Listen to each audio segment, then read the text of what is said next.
Hey, good morning, everyone. Thanks for being here, and happy Halloween. First, I want to say that while we're here to talk about a great event this morning, we're also thinking about the innocent victims of the attack along the West Side Highway 1 year ago today.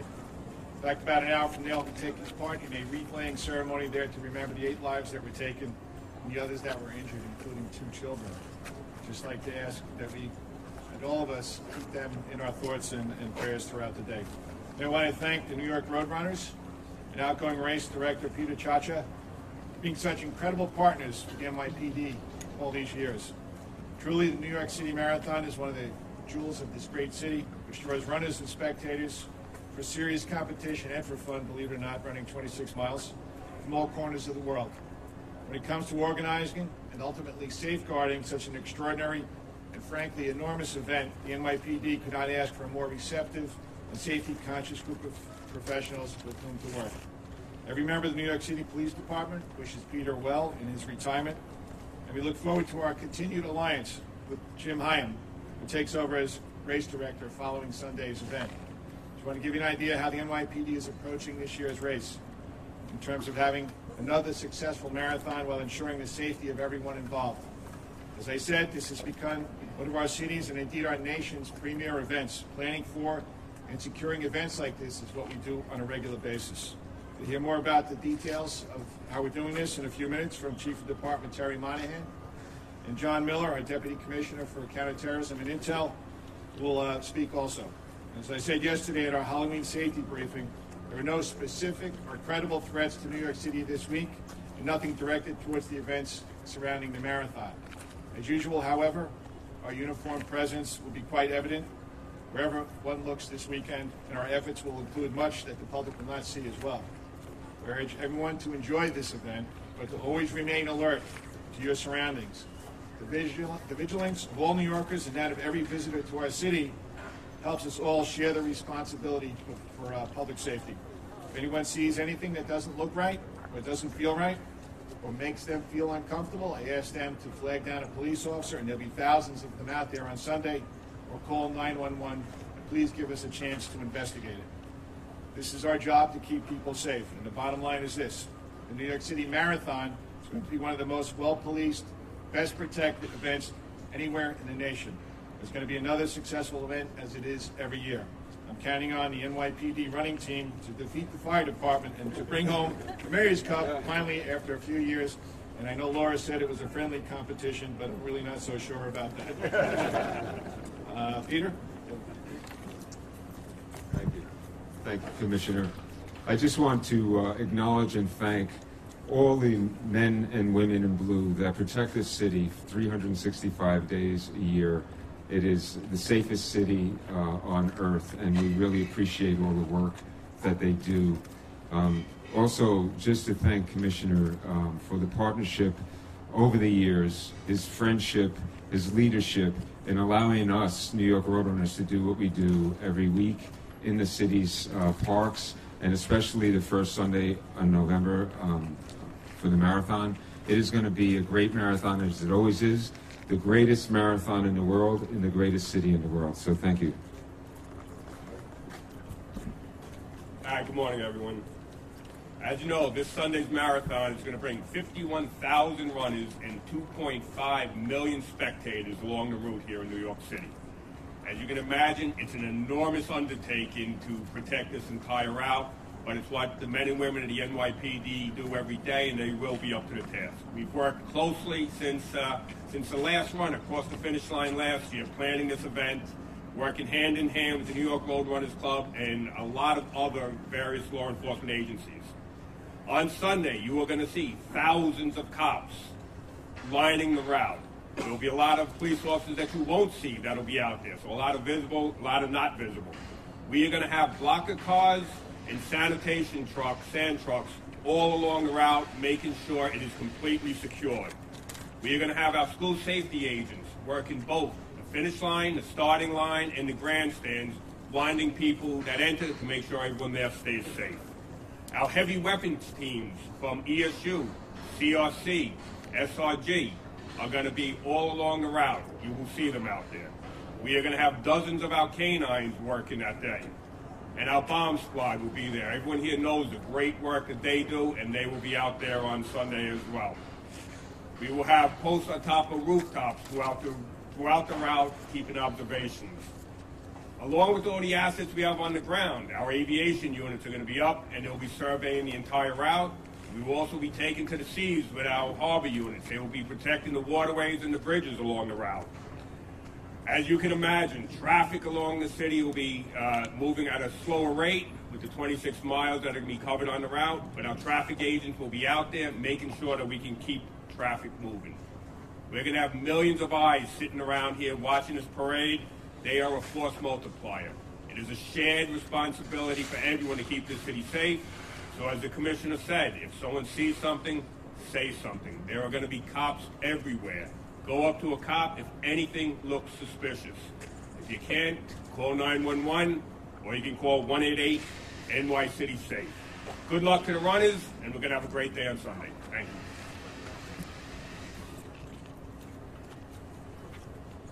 So the New York City Marathon is actually not about terrorism or counterterrorism. It's about competition. It's about sportsmanship. It's a great event where people challenge themselves. But in the context of recent events, whether it's the weekend events and the tragically unfolding in Pittsburgh, or what we saw here in New York City last week with the suspected pipe bombs that were delivered, or the fact that we're on the anniversary of the Halloween attacks from last year today, the trial of the individual who tried to blow himself up in the Times Square subway begins this week in federal court. There is, the underlying context that we always look at, which is, along with helping the crowds, making the race move, handling the traffic, there is a complex counterterrorism overlay that comes with all large events in New York City, and this one will be no different. What we try to do is increase the protection without actually affecting the event or the way the event is fun and successful for those who organize it. So as Terry said, that will mean things you'll see heavy weapons teams from the Counterterrorism Bureau on post, but there will also be mobile teams to respond to things that may happen off route or in other locations. We'll have radiation detection teams throughout the route. We have our biological detection devices out. We'll be screening the runners and their bags as they come in, and that's part of a long-established process we've been using for a couple of years. Plainclothes people will be working the crowds and behind those lines to see if anybody is acting in any kind of suspicious manner. These are lessons we picked up from, the Boston Marathon case and other experiences. There's also the hardware, which is, you're talking about over 100 sand trucks at key locations as blocker vehicles, and what's right now around 560 blocker cars, but that is going up as we continue to look at the route for any gaps. In smaller places, you'll see we've also deployed what we call the sugar cubes. Those are those white concrete NYPD pieces of block that we deliver with our own vehicles in place at any other gaps. The operation from counterterrorism is going to be run by Chief James Waters. Deputy Chief Joe Gallucci is here with us today for any specific questions. On the intel side, our ops desk, that's the other end of that 188 NYC Safe telephone number. They'll be taking tips from those people who see something and say something, and those tips will be going out to pre-deployed multiple Intelligence Bureau response teams that are going to be in the various boroughs along the route, ready to follow up on anything they see as suspicious. So we urge everybody to be forthcoming. If they see something they don't like, odds are that, in a few feet, they can approach a police officer and say that. If not, everybody has a cell phone. Pick it up and call either 911 or that hotline. And what we hope is everybody has a great time at a successful race. Okay, we're going to take some questions on topic. Last year, following what happened in the bike path, there was a significant uptick in security for the marathon. Will this year's be similar? Will there be major differences? Well, we're going to add some personnel to it. I mean, we have, and I said this yesterday about the Halloween parade also. We have to be mindful of what goes on around the world and around the nation, just not what happens in New York City. So As John said, we'll be using blocker vehicles. We're going to fill in the gaps with concrete. So, and then we're going to have rooftop posts too. So we have to really pay attention to what goes on around the world, and we deploy accordingly. Scott?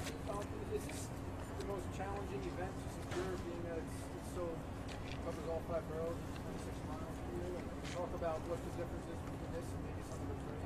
Yeah, I mean, this is a challenging event. You look, we're covering all 5 boroughs. You're starting in Staten Island, going over a bridge, going over a number of bridges.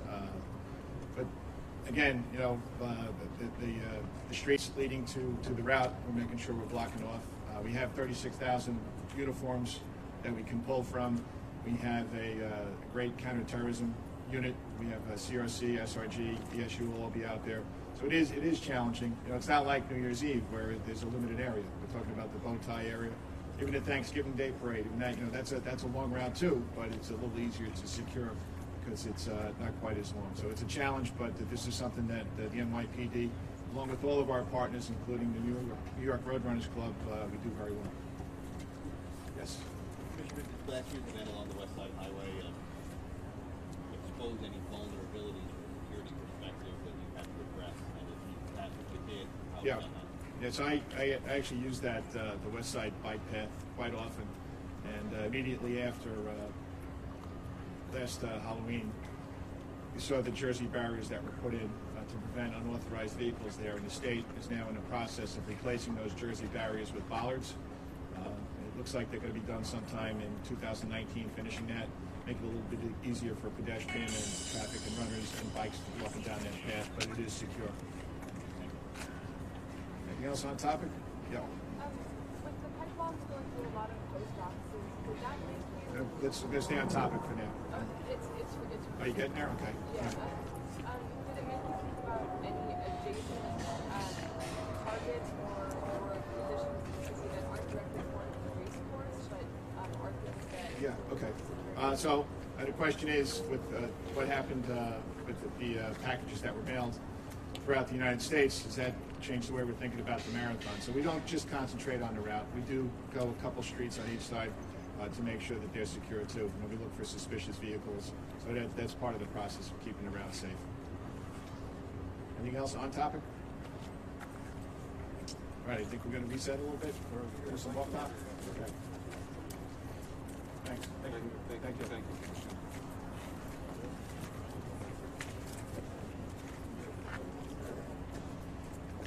All right, got some off topic. I'll start with the attack outside of Bodega in the Bronx this week. Gang going after a teenager saved by someone in Bodega. How is that case proceeding? Are we close to getting the arrests? Good. Dermot, do you have an update on that? No? Okay, yeah, we're going to have to get back to you on that. But it was good to see that the people in the, I think the story is the people in the bodega, the workers there, help protect the victim. That's what we need to see if we're going to continue to make this the safest large city in America. Quite frankly, all 8.6 million New Yorkers have to step up, and it's a shared responsibility to keep the city safe. Yep. Overnight, there were a number of doors and stoops that were vandalized and stuff because of the flood. Did you speak to that investigation at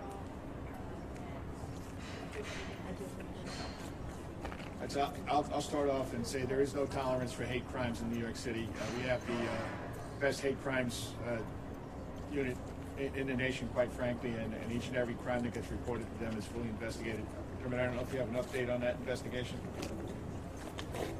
Just briefly, in the confines of the 84th precinct, we did have several incidents of swastikas being drawn.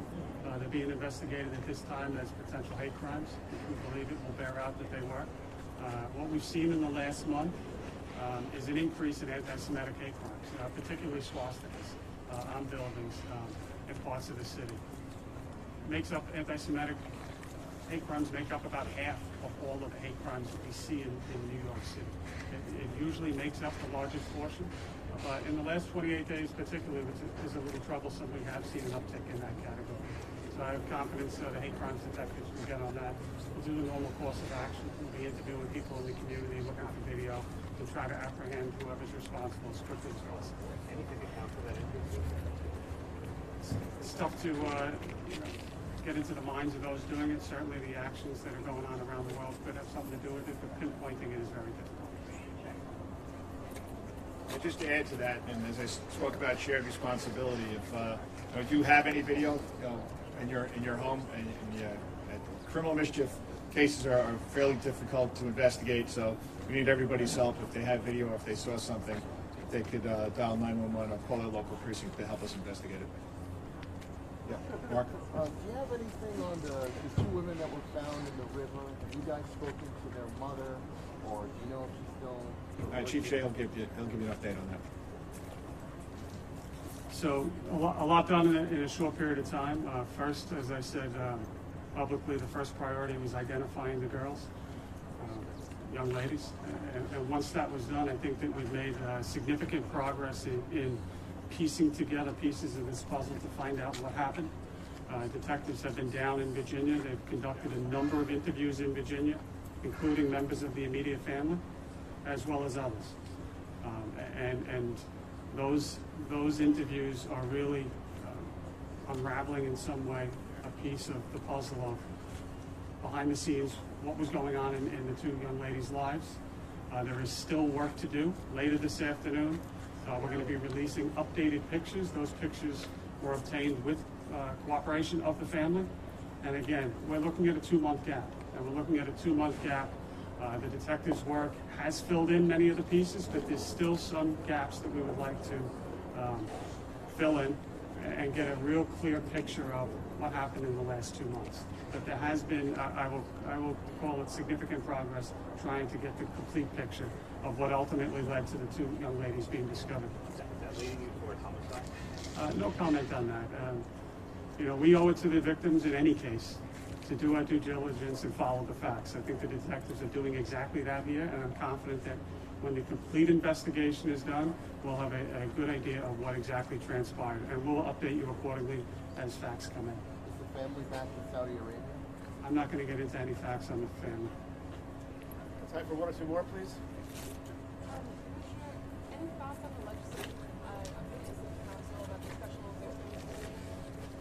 victims? Yeah, we've worked collaboratively with the city council on those bills, so we fully support them. Do you feel like it's going to be an improvement to the department going forward? Listen, and I've said this numerous times, the NYPD is not perfect, like I don't think any agency is, and we're always looking to improve, and I think this will help us move forward. And this will help us bring justice to the survivors of sexual assault. Let's go there. Okay. What else? All right, hold on, one more. Any thoughts on former President Adams' comments about bringing weapons into trenches and other? Yeah, I spoke about this a number of times since Eric made his comments. NYPD officers, while they're in New York City, are required on duty or off duty to carry their firearms. There are some exceptions. If you're on vacation or if you're going to go somewhere, there's a possibility of loss of theft. So that's already in our DNA. This is why we become cops, to keep people safe, and carrying a firearm is part of that. It's part of that process. Any other questions? Thanks, guys. Okay, thank you very much.